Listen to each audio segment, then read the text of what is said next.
That's right. So you're Well, what threatening about me? the 26th? Are you available then? Are you threatening me, ma'am? Of course I'm not threatening you. So you forced me to come. Cheyenne Matuda Cushing-Morel, you should be clear in your mind that I am issuing no threats to you. As I said before, you've been exceedingly polite and courteous. I think I've been polite and courteous, despite the goading that goes on. However, these are the dates that I have. Monday, January 5th, Monday, January 12th, Tuesday, the 20th, and Monday, the 26th. Any of those days better than another for you? I'm not subject to the court's jurisdiction, so I will not be able to physically attend any of the court hearings. Well, appear metaphysically then.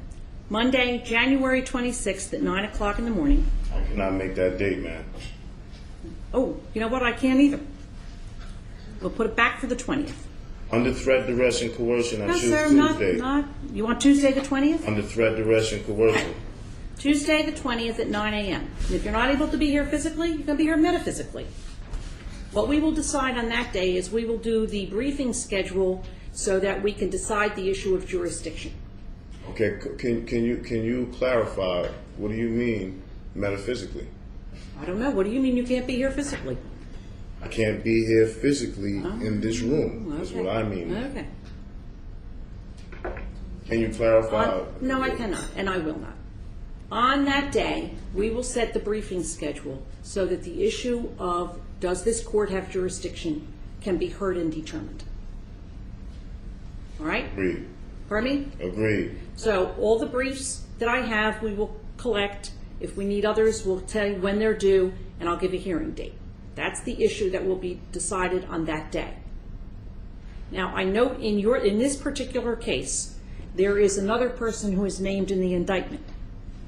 The name on the indictment, and I understand you're going to say object because that's nobody's name. I understand all that. Is Cornell Dixon, also known as... Objection, Cornell. No. Let me just read this. Cornell Dixon, also known as Colonel Chauncey L., also known as Cornell Hall. I am unable at this time. I know that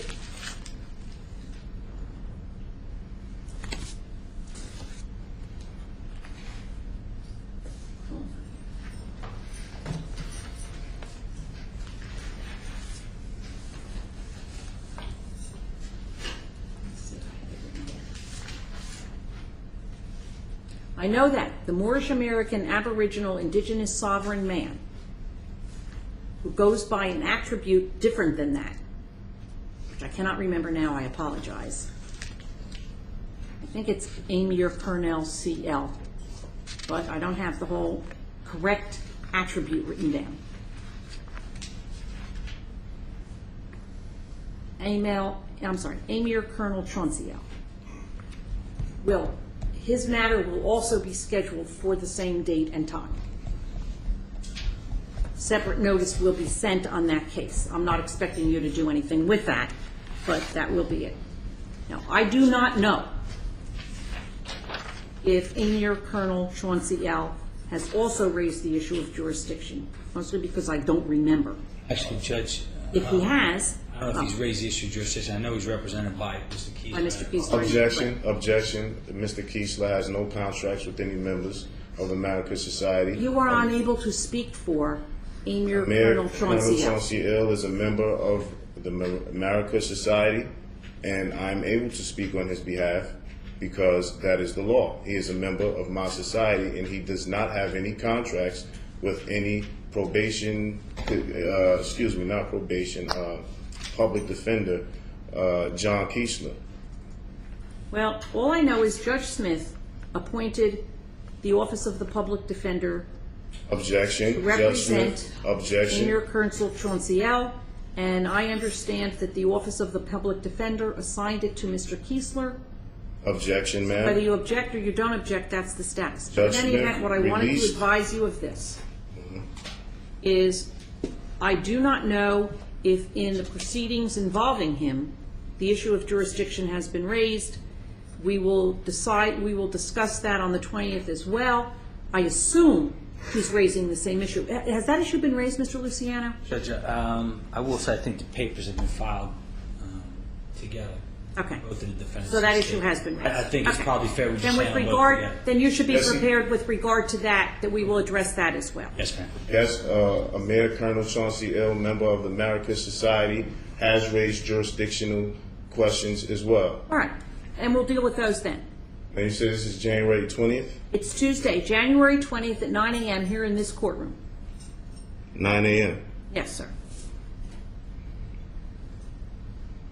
And again, in addition to whatever else we have to do in this case on that day, we will set a briefing schedule and a hearing schedule so that the issue of jurisdiction can be determined. Because as I told you before, I don't know if you listened, I acknowledge that you raised that issue, and I acknowledge it has to be decided. Mr. Luciano will be prepared to address that issue as well. Because the way it happens in these cases, and I'm telling you, you're going to have a lawyer, but in any event is, you raise the issue, you present whatever law, whatever facts you have, Mr. Luciano gets to respond, we have a hearing, there can be oral arguments, sometimes there isn't, and then I decide if the court has jurisdiction. Objection, ma'am. I am a lawyer of my society, the America Society, and Good. all right. Good. Anything else in this matter this afternoon? No, ma'am. All right. Nothing further from the state, Now, Judge. Thank you. you did have some papers that you showed me, and we gave them back to you because it looked like that might be your only copy. Are you filing them with the clerk of the court? They've already been filed with the clerk of court. Clerk of court. Can I just tell you something? Yes, ma'am. You are filing things that you want me to see, and you want me to see them sooner rather than later. When you file them downstairs, put a little, do you use Post-its? The little Yes, Post-it ma'am. that says, please deliver this to Judge LeBon's chambers, or you don't even have to say please, not to be polite, although you are exceedingly polite. Put on there, deliver to Judge LeBon's chambers, because what happens is when you file them downstairs, they simply go into the court file, and unless I come in on a Friday morning and say to myself, gee, I ought to go downstairs and see if there's anything in the file that has indictment number 441, I wouldn't see it until, like today, I pulled the file up. So it makes it easier for everybody. Robin. Anything else? Thank you very much. Court is in recess. Honest. Do you want to take your green sheet with you that has the court date on it? No, ma'am. We always give them to you, and you always say, no, I'm not going to take it. I forget what you write on there. I have the date here, ma'am. Okay, very good. All right. Have a beautiful day.